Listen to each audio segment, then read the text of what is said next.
Okay, in this video I'm going to talk about something that's actually very important because a lot of people have misinformation. The new GRE is a test that is section adaptive. That means depending on how you do on your first math or your first verbal section will determine which follow-up section you get.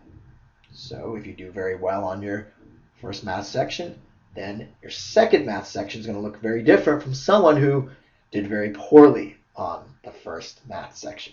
That is the test, the section adaptive. So everyone starts with a medium section. That first section will not be easy. It will not be hard. It will be medium. That doesn't mean that there will only be medium questions in there. There will be a smattering of both easy and hard, but overall, the section is medium. Based, again, on your performance on the section, will determine your second section.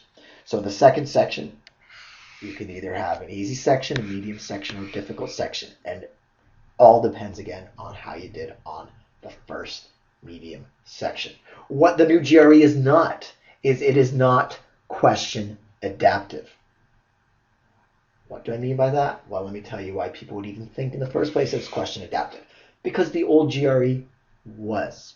So you're sitting down to take a test, the old GRE, it's on a computer, and for each question, if you answer it right or if you answer it wrong, it determines the next question you get. So if you continue answering questions correctly, question by question, the test will keep getting harder and harder. And that's very different from the current GRE, which is section adaptive. So your section, once you start off in the medium section, even if you get the first 15 questions wrong in the verbal section, it doesn't mean that 16 and 17 are going to be really easy. It's fixed, it's fossilized, that medium section.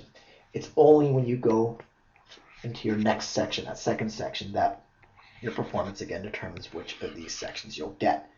To get a perfect score, you will need to go on to the difficult section. You can still get a very good score if you go on to the medium section and get all of those questions right.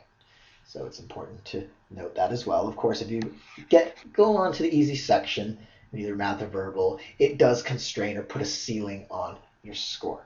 Again, the point of this video is to show you that the test is section adaptive and it is not question adaptive. So if you go online and you're reading some website that tells you it is question adaptive, that website, well, they never bothered updating for the new GRE when it changed in August 2011. But here you have it, the new GRE is section adaptive.